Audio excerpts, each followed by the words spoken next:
Saludos. Veníamos comentando sobre Gálatas 2:17 y los comentarios de Lutero, Martín Lutero el Reformador, el que le dio, por la gracia de Dios, nacimiento a el impulso evangélico de la Iglesia cristiana a partir del año 1517.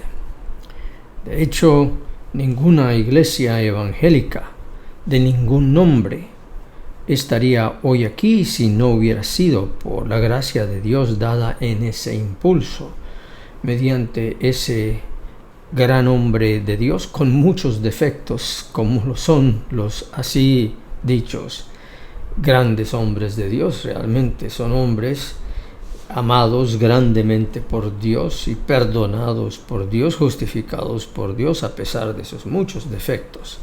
Pero estamos aquí hoy en el siglo XXI, debido a cómo Él redescubrió aquellas grandes verdades que el apóstol Pablo dictó, enseñó, a partir de las palabras de Jesús en los evangelios.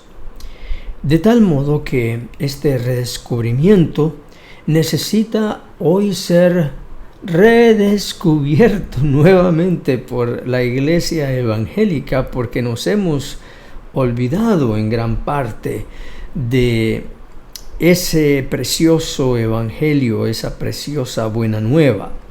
Y en vez, la iglesia evangélica se encuentra hoy más bien de parte del lado contra aquello de lo que Lutero protestaba en aquel tiempo. Pero eso lo veremos al pasar nuestra lectura. Así que estábamos comentando sobre los versículos 2 de Gálatas 2, 16 al 18.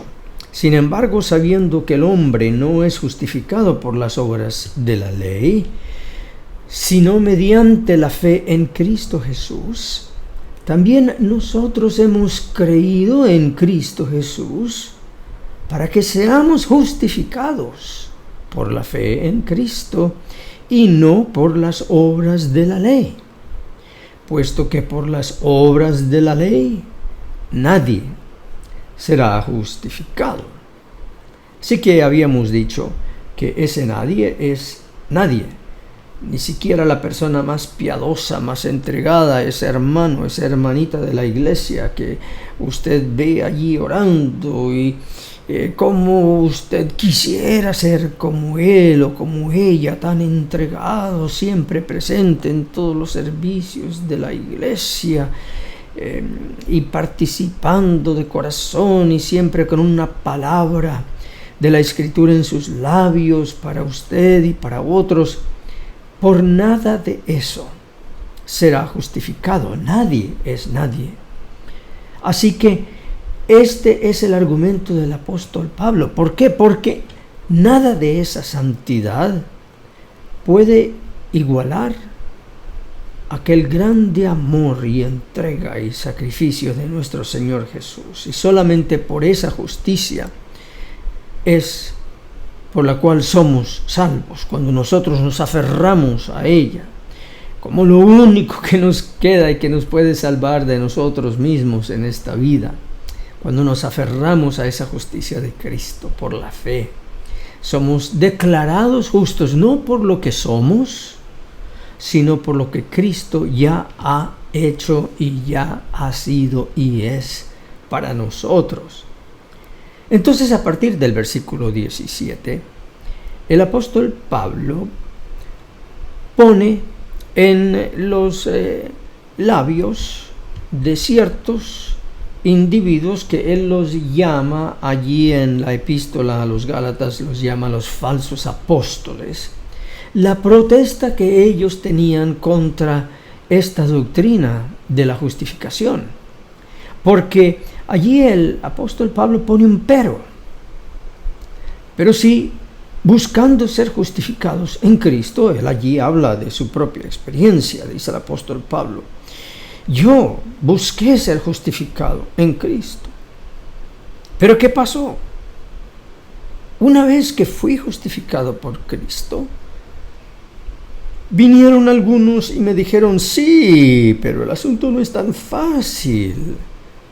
No importa cuánto trates de refugiarte en Cristo y en su justicia, todavía eres pecador y la única manera de quitarte el pecado encima no es por la justicia de Cristo, sino mediante tu propia guarda y observancia de la ley. Es por ese esfuerzo que tú te quitas el pecado. Entonces allí el apóstol Pablo hace una pregunta en contra de esa protesta de los falsos apóstoles, cuando dice, entonces, ¿qué me dicen? ¿Es Cristo ministro de pecado? Eso es lo que ustedes están diciendo. Porque si Él me justifica, pero todavía soy pecador, entonces Cristo me va a decir, ¿sabes qué? Yo te justifico, pero todavía no. Primero vuelve a la ley. ¿Cómo te dicen aquellos? Vuelve a la ley cuando la estés cumpliendo perfectamente. Me das un WhatsApp, me das una llamadita y entonces veremos si ya estás listo para declararte justo o no. El apóstol Pablo protesta contra eso y es en ese momento donde ahora retomamos la protesta de Lutero, cuando él pregunta, ¿acaso no es esta una horrenda blasfemia? Y peor, enseñan que las buenas obras te hacen merecedor de la vida eterna. Pero si crees en Cristo, te haces culpable y merecedor de la muerte eterna. ¿Y acaso el siguiente es menos horroroso? Pues ellos alegan, la observancia de la ley te salva, pero la fe en Cristo te condena. Concedo que los adversarios no usan estas mismas palabras, pero en los hechos, esa es su doctrina. Dicen que la fe infusa, la cual es la propia fe en Cristo, no nos libera del pecado, sino la fe que viene emperifollada con amor. De lo que resalta que la fe en Cristo sin la ley no nos salva. Dice Lutero, eso es lo que dicen los falsos apóstoles. Esto no es más que afirmar sin titubeos que Cristo nos deja en nuestros pecados bajo la ira de Dios y nos hace culpables de la muerte eterna. Por otra parte, si guardas la ley y haces sus obras, entonces la fe te justifica, pues contiene obras y sin ellas la fe de nada aprovecha. Por tanto, las obras justifican y no la fe, porque la causa de algo es en sí más que el resultado. Y si son las obras que causan que la fe justifique, entonces las obras justifican más que la fe. Esta doctrina es una horrenda, abominable y perversa maldad. Ay, Lutero, nadie más que Lutero para decir las cosas como debían decirse. Pablo refuerza su argumento afirmando una imposibilidad. Propone dividir el dilema y resolverlo de una u otra manera. Si después que Cristo nos justifica, todavía somos contados como pecadores, entonces no hay otra salida sino la de la ley. Pero entonces tenemos que dejar a Cristo a un lado, pues Él solo nos acusa y condena, pues no nos pudo justificar. Por consiguiente, Cristo murió en vano. Ese es el resultado de esta falsa creencia, de que cuando vamos a Cristo, buscando ser justificados, de veras Cristo no nos justifica. Es así como una mentirita blanca que Cristo te cuenta con el solo pretexto de mandarte de regreso a la ley. Está fuerte. Pero en tal caso todos los siguientes textos son falsos. He aquí el Cordero de Dios que quita los pecados del mundo. Juan 1:29. Todo el que cree en Él tiene vida eterna. Juan 3:16.